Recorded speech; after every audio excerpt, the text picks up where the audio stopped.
साथ उभं राहून ते करून घेण्याचा आत्मविश्वास जर कुणी दाखवला तर तो जिनीने दाखवला. नमस्कार, मी जन्माला आलो, आई वडिलांना पाहिलं,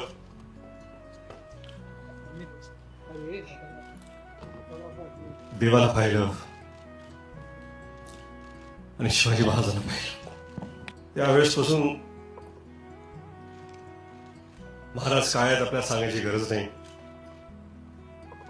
आपण या मराठी मातीत श्वास घेतो.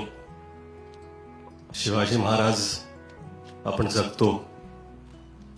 लहान होतो, किल्ले बनवले, भगवे झेंडे लावले, तोफा लावल्या आणि प्रत्येक वेळा वाटलं की आपण महाराजांचे मावळे आहोत. आपण महाराज आहोत असं कधीच वाटलं नाही आणि वाटू शकलो नाही. पाचवीत होतो, असाच एक शाळेचा अॅन्युअल डे होता.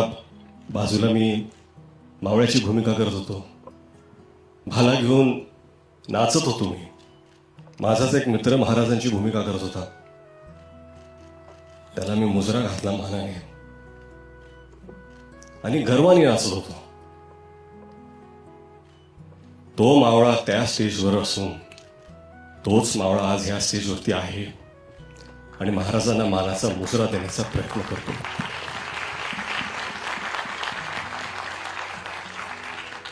कुठलीही कलाकृती महाराजांवरती आपण जेव्हा करतो, आदरयुक्त, श्रद्धा, आस्था, प्रेम एवढ्याच भावना आपल्या मनात असू शकतात. आज मला असं वाटतं की शिवरूप जेव्हा एखादा लहान मुलगा सुद्धा धारण करतो, स्टेजवरती असो, शाळेत असो, सोसायटीमध्ये असो, दिवाळीत असो, शिवजयंतीला असो, मालिकेत असो, नाटकात असो, कुठेही कुठल्याही कलाकृतीमध्ये, हे खरं म्हणजे त्या व्यक्तीचं सौभाग्य असतं की ते रूप धारण करण्याची त्याला संधी मिळते.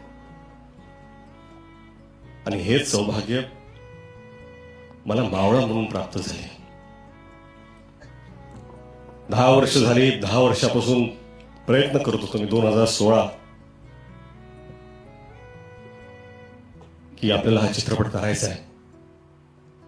झाला नाही तो. 2019ला परत प्रयत्न केला. कोविड आला, झाला नाही तो. कुठेतरी मला वाटत होतं की आपले आराध्य दैवत छत्रपती शिवाजी महाराज स्वतःच म्हणत होते, थांब पोरा थांब, तुझी वेळ आलेली नाही आहे. 2019ला थांब पोरा थांब, तुझी वेळ आलेली नाही आहे. 2023ला जेव्हा सुरुवात केली, आता मला कुठं वाटतं की महाराज म्हणतील, पोरा आज तुझी वेळ आलेली आहे. आणि ही वेळ येण्यासाठी फक्त स्वप्न बघून सोपं नसतं, तुम्हाला साथ लागते. अशा लोकांची साथ लागते की ज्यांच्यात सुद्धा सिंहाचं धाडस असतं. जिओ स्टुडिओज आणि ज्योती देशपांडेंनी ती साथ दिली, धाडस दाखवलं.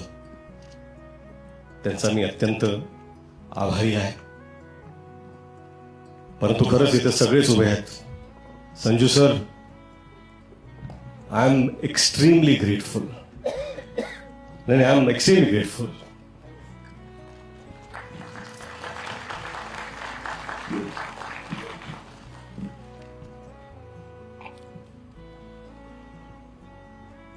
संजू सर से जब मिला, उन्होंने कहा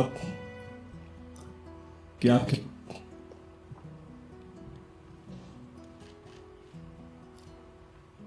आपके पिता और मेरे पिता के संबंध है. Our fathers know each other very well. Let's do this for them. And I take that to my heart. My big brother Abhishek.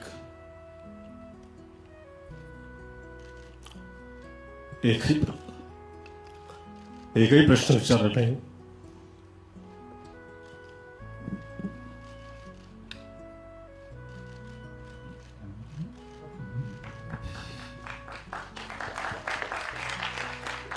भावासारखे उभे राहिले. अभिषेक तुमचा मी अत्यंत आभारी आहे. अजय भाऊ, अतुल भाऊ, 10 वर्षापासून सातत्याने ते साथ कधी सोडली नाही. महाराजांबद्दलचं त्यांचं प्रेम ह्याच्यात कधीच कोणी प्रश्न उठवू शकत नाही. त्यांची श्रद्धा,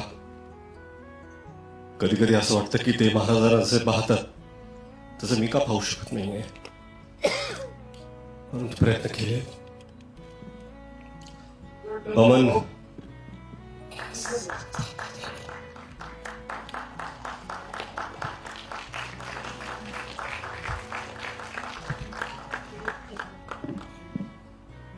बमन सर असतील, अमोल सर, जितू. एक दिवस आधी मी त्यांना विचारलं, माझ्याकडे ऍक्टर नाही आहे, तुम्ही कराल का? एकही प्रश्न विचारला. एवढं प्रेम दाखवल्याबद्दल मी सगळ्यांचा अत्यंत आभारी आहे.